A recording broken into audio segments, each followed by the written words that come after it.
அன்பார்ந்த மாணவர்களே, உங்களை அஸ்வத் அகாடமி யூடியூப் சேனலுக்கு அன்புடன் வரவேற்கிறேன். இன்றைக்கி நம்ம பார்க்கக்கூடிய some example 11.25 integrate the following with respect to x integral of இது எக்ஸ் க்யூபுமா x cube plus 2 divided by x minus 1 dx. இப்போ இதுக்கு இது இந்த ப்ராப்ளத்தை எப்படி ஆன்சர் கொண்டு வரோன்னு சொல்லி பார்ப்போம். First integral of x cube plus 2 divided by x minus 1 dx. இதை எப்படின்னா இந்த ப்ளஸ் 2வை இங்கே இப்படி எழுதிக்கலாம், ப்ளஸ் 3 மைனஸ் 1 அப்படின்னாலுமே உங்களுக்கு ப்ளஸ் 2 தான் கிடைக்கும்.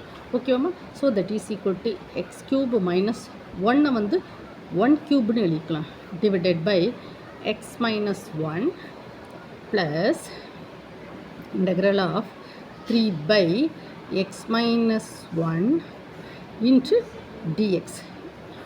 இந்த ப்ளஸ்ஸை கொண்டு செப்பரேட் பண்ணியிருக்கோம். ஓகேவாம்மா?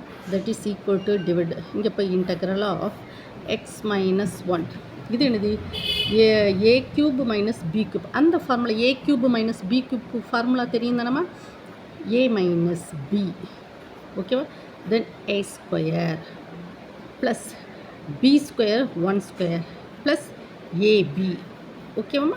அது a cube minus b cube உண்டான ஃபார்முலா நாங்கள் இப்போ அப்ளை பண்ணியிருக்கோம். Into dx plus integral of 3 into 1 by x minus 1 into dx that is equal to இப்போ நம்ம பண்ணுவோமா, எக்ஸ் மைனஸ் 1 கேன்சல் ஆகிடுது. So integral of x square plus x plus 1 into dx plus 3 into integral of dx by x minus 1. So that is equal to இது பாருங்கம்மா, integrate பண்ணிச்சோமே x cube by 3 plus x square by 2 plus x plus 3 into இது 1 by x என்னது log X.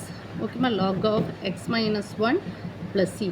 அம்மா இந்த ப்ராப்ளத்துக்கு வேண்டிய ஃபார்முலாஸ்லாம் நம்ம படிச்சுக்கிட்டோம். First இதெல்லாம் நார்மல் ஃபார்முலாமா.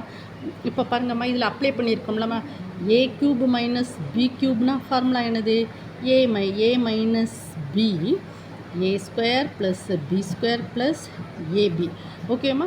இந்த ஃபார்முலா நமக்கு தெரியணும் இதில். ஓகேவா? Then next integration formula, integral of 1 by x டிஎக்ஸ்க்கு என்ன ஃபார்முலா, லாக் எக்ஸ். இன்னும் அப்ளை பண்ணியிருக்கோம்லாம் dx by 1 by x, அப்போ log x. இதுக்கு என்ன ஃபார்முலாமா, இதெல்லாம் சிம்பிள் ஃபார்முலாமா. Integral of x power n டிஎக்ஸ்க்கு என்ன சொல்லுவோம், x power n plus 1 divided by n plus 1 plus C.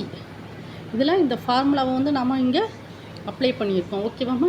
So இப்போ பாருங்கள், இன்னொரு தடவை சொல்லித்தரேன். Integral of x cube plus 2 divided by x minus 1 dx. இந்த ப்ளஸ் 2வை நம்ம லைட் அட்ஜஸ்ட்மெண்ட் மைனஸ் 1 ப்ளஸ் 3 இப்படி அட்ஜஸ்ட்மெண்ட்டு கொண்டு வரோம்.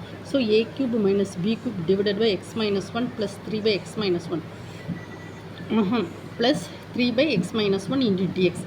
இப்போ a cube minus b cube formula a minus b a square plus b square plus a b. அதை நம்ம இங்கே அப்ளை பண்ணியிருக்கோம். Plus 3 into 1 by x minus 1 dx. ஓகேவா? இதுதான் அடிபட்டு போகுது. எக்ஸ் மைனஸ் 1 நியூமரேட்டர் டினாமினேட்டர் ரெண்டும் அடிபட்டு போகுது. So x square plus x plus 1 dx plus 3 into integral of dx by x minus 1. இங்கே நம்ம இந்த ஃபார்முலாவை லாக் எக்ஸு போட்டிருக்கோம். இங்கே x power n plus 1 divided by n plus 1 இந்த ஃபார்முலாவை இங்கே அப்ளை பண்ணியிருக்கோம். இதுதான் ஆன்சர். ஓகேம்மா? இந்த வீடியோ உங்களுக்கு பிடிச்சிருந்தால் லைக் பண்ணுங்கள், ஷேர் பண்ணுங்கள், சப்ஸ்கிரைப் பண்ணுங்கள். Thank you student.